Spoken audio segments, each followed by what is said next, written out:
Hey, hey, hey. Time for an out-of-this-world story from rSpace. Life's funny. One minute, you're sharing a future with someone, and the next, the universe hands you a moving truck, a breakup, and a $45,000 raise.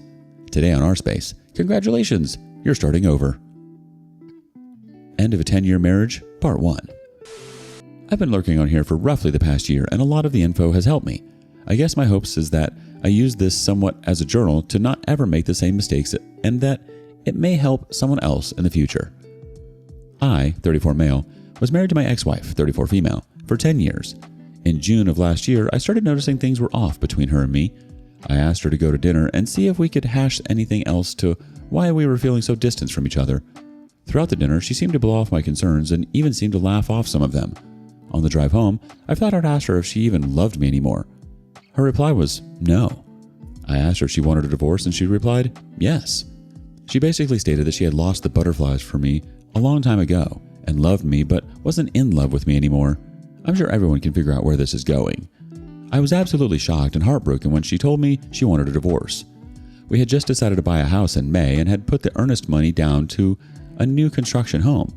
One of her comments while looking at models was, "I like this layout so in the future I can watch the kids play from the bedroom."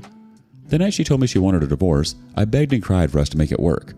No one is ever perfect in a marriage, and I know after a 10-year marriage it was definitely easy for me to not try as hard or get complacent. She told me she was willing to give it a shot. We started marriage counseling that multiple dates throughout the week. All I could think about was how to fix this marriage. I had to take off work as I couldn't eat, sleep, or even think straight. I would spend my time crying at home just waiting for her to come back from work so I could show her how much I cared. I moved into the guest bedroom because I felt like I had failed my marriage as a man. By the end of the week, I started thinking about everything and how more of this makes sense. Even my mother asked, "Are you sure she is not seeing someone on the side?" I replied, "She spends most of her time at work and home." I decided to look at her MacBook, which has a few synced messages from early May. I see one in particular that says, "Hey cutie, what are you up to today?" From one of the cooks at the restaurant she was a manager at. Instead of correcting him, she responded like normal about her plans for the day. I decided I couldn't wait for her to get off work and told her to come out and meet me in the parking lot of work. I told her to give me her phone, and the look on her face gave it away. I saw all the pictures and messages they had been sending each other that day. I basically threw her phone to her and left, and went to smash every picture frame in my house of us two.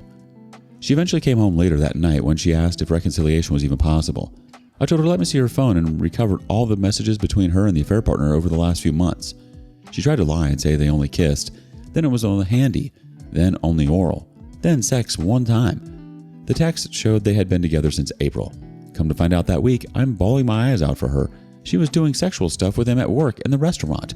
They had been meeting up at the parks and effing in his car since April. She would tell me she was going to the gym or taking my dog on a walk and use it as an excuse to go see him. She admitted she would pleasure him at the restaurant, in the walk-in, behind the trash can, you name it. I was crying my eyes out for her and she was texting him how bad she missed him and wanted him. She wanted to reconcile then, I didn't. Then I wanted to, and then she didn't. It was a back and forward of mixed emotions between both of us after discovery and what we should do. I'm going to get destroyed in the comments, and rightfully so, but this is here for me and other people to learn from. She tells me she needs to close the chapter with her affair partner, so she is going to call him from across the street. Well, she calls me when she is in the parking lot with her affair partner and the affair partner's girlfriend ready to kill everyone after tracking his phone. Somehow I decide to try and reconcile with her. I swear this is all true. My friend thinks this needs to be made into a drama series, and I'm inclined to agree. I'll continue the story in more parts, so this doesn't become too much of a monster of a read. The way she kept moving the goalposts, first denying, then minimizing, then admitting piece by piece, shows she never really had the courage to be honest with you. She gave you emotional whiplash, my dude. The fact that she was willing to humiliate you like that, all while keeping up the facade of working on your marriage, is just so abusive. Part 2. I'm guessing this part is going to make people even more mad. I'm honestly not proud of myself, but that's okay. At the end of the day, I'm human and learning. I loved and tried as hard as I could. As much as I know I got spat on, at least I tried everything. Anyone else in this situation, your brain will always have the right answer, but your heart will try to tell you that you are the 1% that's different and going to make it. These other people just didn't have what you guys have kind of thoughts. I don't want this to be an ex-wife bashing fest. Just want to finally put all that's happened somewhere besides my head. This all takes place from like July of last year till pretty recently. So after a week of back and forth, we decide to try and reconcile. She blocks affair partner, gives me access to her location, and access to her phone anytime I ask. At the time, I had already initiated the divorce though, since she had initially asked for one. I was going back and forward on letting it go through, but my brother said to me, "No matter what you guys want to try, the old relationship is dead. I usually don't tell you how to live your life, but this one thing, I'm not asking. Let it go through. You can build a new relationship if that's what you really want." We try and reconcile, but I'm just always angry or sad no matter how many dates we go on. We're always arguing and I can't let go of the anger or pain. I ask the same questions over and over about the affair, and in hindsight, I think we made the choice to reconcile way too quick and the choice to get a marriage counselor after the fact way too slow. I start getting even more frustrated because I feel like she's not doing her part. I'm recommending the books to read. I'm recommending what type of marriage counselor to find, and in my head, she had all this energy to stay up and talk to her affair partner till 3 or 4 a.m. while I was asleep. But anytime I wanted to talk about the affair, it was too much for her, or she didn't have the foresight to start finding ways to heal us. I was angry about the affair, angry about her effort, angry about the way everything went down, just angry. I recommend anyone in this situation take a few months to a year to figure out what you really want. They were going to leave anyway. The divorce finally goes through, but we are still living together, trying to make everything work. We decide maybe we need a little extra time apart to figure out if this is what we really want, because the reconciliation at the time was not working. She had just finally found a marriage counselor, and we were only about to start the second couples counseling. We decided to take a week apart, but no seeing other people. So I go to visit a friend, but I'm hanging out with 2 happy couples. Basically made me want to lose it. So I came back and just told her, "I'm giving you your space to think. Still, I won't bother you." The very next day, I see her leave work and go to a popular chain restaurant for food, since she's still sharing her location. She's there from 5 p.m. till after midnight. She hadn't come home by 1 a.m., so I check her location and see her sitting in the parking lot. I drive to her and guess who she is sitting in her car with. Basically had a big time blow up. Almost decided to end the guy's life as I conceal carry. Thank God I didn't. Would have thrown my life away for a late 30s cook that lives with his parents still. She doesn't come home that night. The next day tells me she doesn't love me again, even though we were saying it for the last few months. She decides to get an Airbnb for the rest of the week and find an apartment so she can move out. I had warned her that if I were doing this reconciliation thing that I was taking a risk, and if she broke my heart again, I was going to go scorched earth. I told her if it wasn't working, she should just leave it like an adult and not like last time. Since I had most of the text messages between them showing that they did stuff in the restaurant, I sent it to HR and her manager. They were both fired in a week later, and she had just been promoted like 3 weeks before firing as well. I wish I could say this made me feel incredible, but honestly at the time, I was just ready to end my own life. I had to call one of my best friends and ask him to talk me off the ledge, basically. She moves out, but we had a dog together, so every once in a while she comes over to walk him. Once again, I don't learn. We start hooking up physically again, but this time we say it's purely physical. Mind you, this is after I got her fired.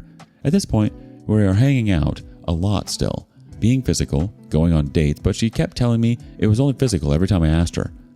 Since she told me that, I assumed she was still seeing a fair partner as well, because who in their right mind wouldn't? I start dating other women and having my own life, basically.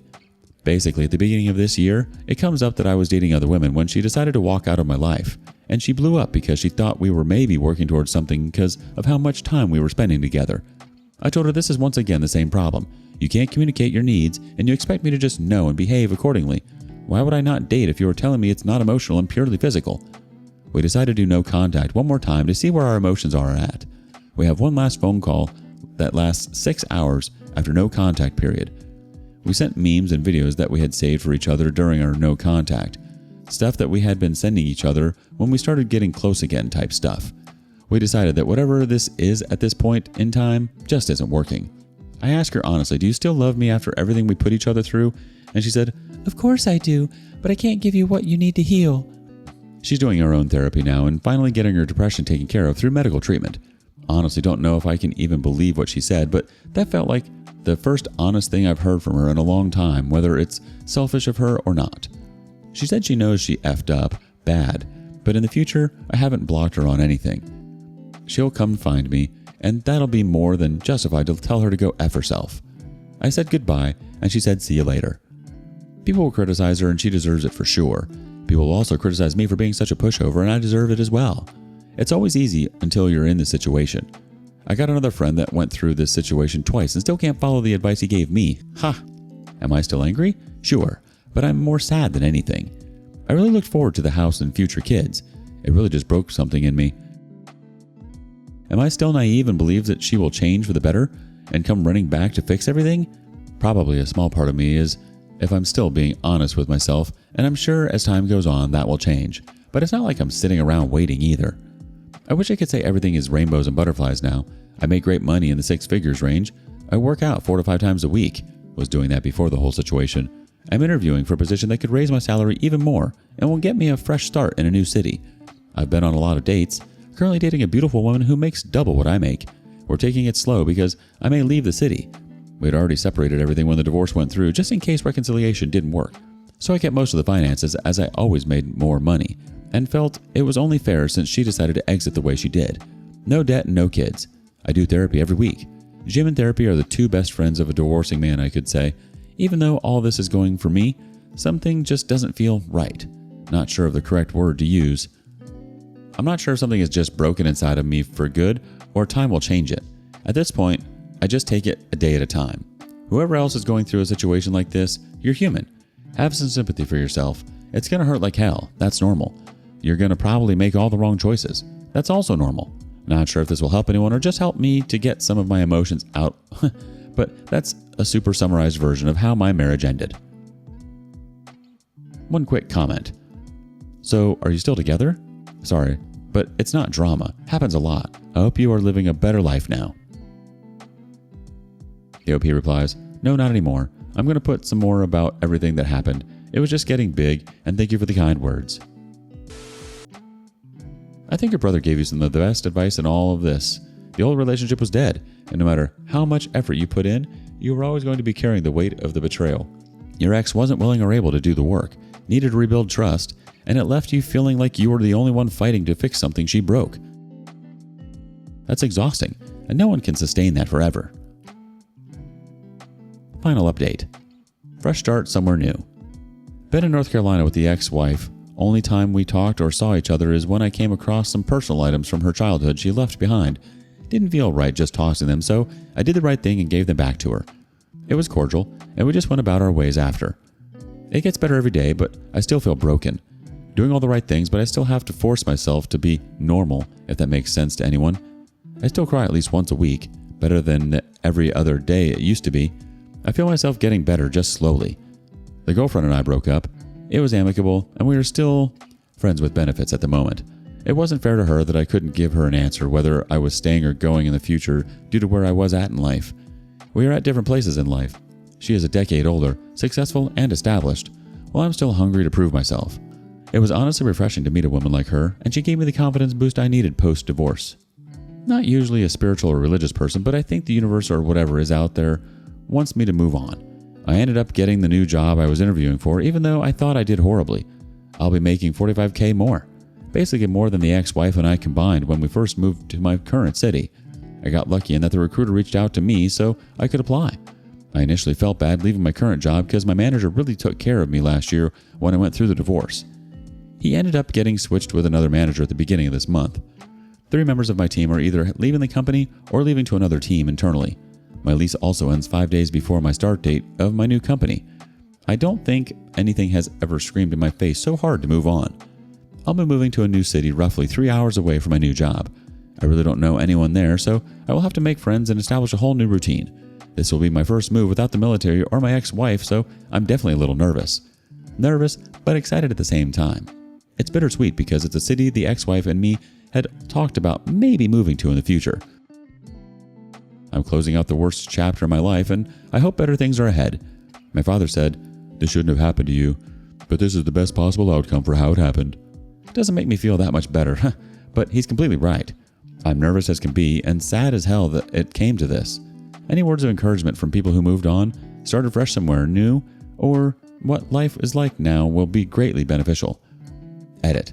Thank you everyone for the stories and support. Wild how life works sometimes. It's like every single sign possible is saying, time to go, man. There's something better waiting. Starting fresh is terrifying, but it's also freeing. You're not tied to old routines, old places, or old versions of yourself. You get to figure out who you are, without the military or a marriage defining your steps. It's scary, but it's also an opportunity most people never get. Have you ever had to start new? Share that with us in the comments below. Thank you for joining us today on rSpace. Be sure to like and subscribe and hit that notification bell so you don't miss out on our next video. See you next time.